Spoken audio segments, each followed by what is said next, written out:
سلام بچه‌ها، خوش اومدید به ولاگتی با من همین الانم بیرون اومدم. جاتون خالی، هوا خیلی خیلی خوب بود. یه ست ورزشی گرفتم که اگه خدا بخواد این سری برم باشگاه و ول نکنم.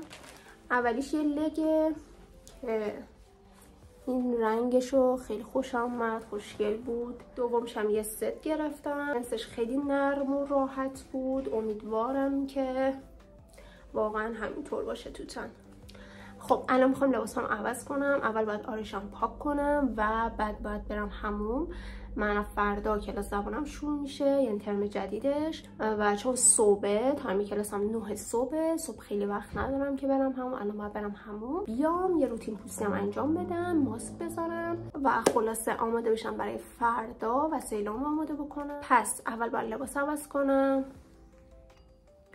خب الان میخوام آرشم پاک کنم. آقا من یه ویدیو دیدم تو اینستا که میکاپشو با وازلین اول حل میکرد مثل روغن پاک کننده، میگفت که خیلی راحت تر پاک میشه میکاپتون، چون که پوستتون نرم میشه، حالت روغنی طور پیدا میکنه. خیلی بهتر از اینه که میسلار واتر پد رو همینجوری خشک رو صورتتون هی بکشید و سایدگی ایجاد بشه. یه ذره ممکنه چندش باشه ولی خب روش خوبیه به نظرم. اول اینو اینجوری خوب ماساژ میدیم، قشنگ هرچی کرم و آرایشت خودش حل میکنه. و چقدر جالب که قشنگ پاک میشه. اینش خیلی روش خوبیه به نظرم.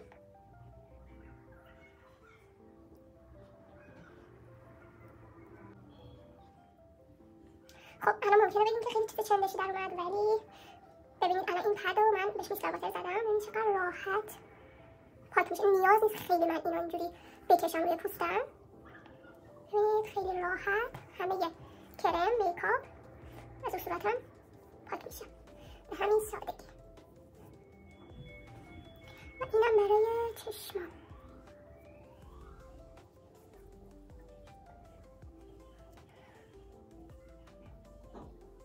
و به این صورت به نظرم واقعا روش خوبیه، مثلا اگه پوست خشکی دارین خیلی روش به نظرم براتون خوب میشه. و اینکه الان چون میخوام برم حموم دیگه همونجا صورتم با فیس واش میشورم و میام که یه روتین پوستیم انجام بدم و اگه شد یه ماسکی هم بذارم. خب آقا من از همون اومدم. اول میخوام صورتم با فیس واش بشورم، بعدش هم که یه ماسک بذاریم.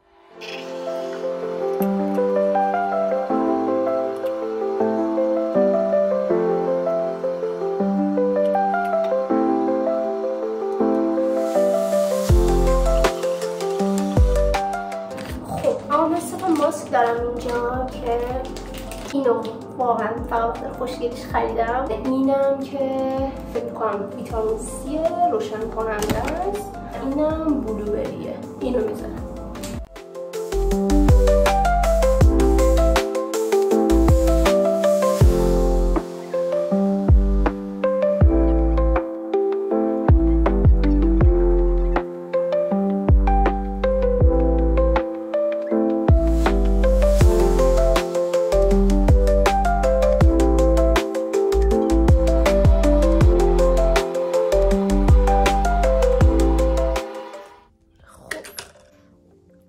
تا این ماسک کار خودشو بکنه یه ذره از این لوسیون بدن وازلین بزنم.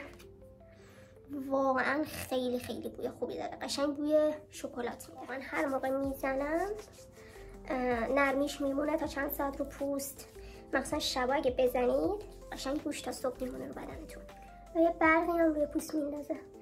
و یه ذره از این بادی اسفلش میزنم. اینم خیلی واقعا بوش خوبه و در نهایت خوشبو بخوابیم. نه مگه 10 و 25 دقیقه نبود؟ خب 1 رو به 6 1 رو به 10 آره 10 و 45. تو این فاصله میتونیم موهامون هم خشک کنیم.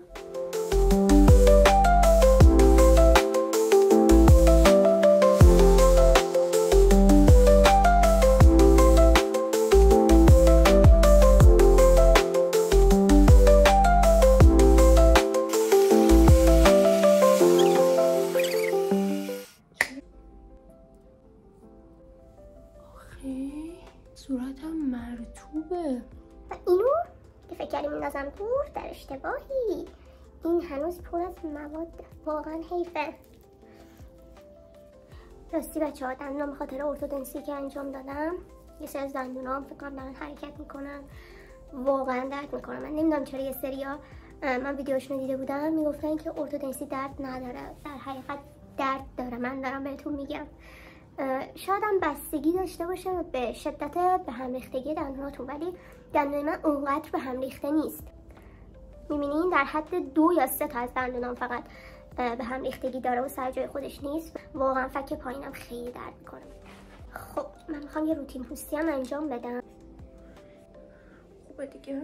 الان تا صورتم مرطوبه، میخوام آبرسان و مرطوب کننده رو بزنم. یه دونه از سیمپل دارم که فکر کنم آخراشه، هنوز میشه استفاده کرد. از روش اینو میزنم. این آبرسان پوست چرب درماتیپی که واقعا چیز سبک و خیلی خوبیه.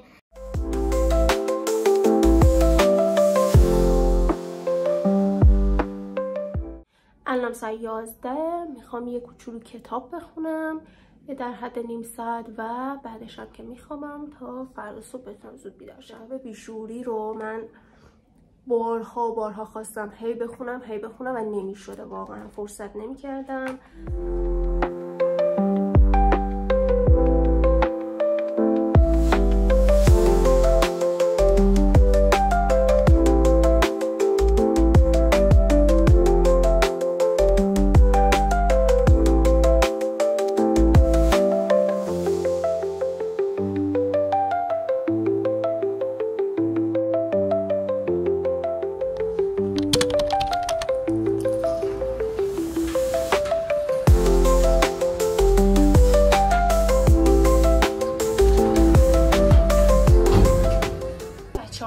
ساعت 6 بیدار شدم ولی خواب موندم متاسفانه، و 1 ساعت یعنی ساعت 7 بیدار شدم. فقط تون آماده شدم، نمیدونی با چه سرعتی. اینم هست، فقط برم که برسم.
بچه‌ها من رسیدم خونه. اگر این ویدیو رو دوست داشتید ممنون میشم که لایک کنید و حتما نظرتون رو بهم بگین.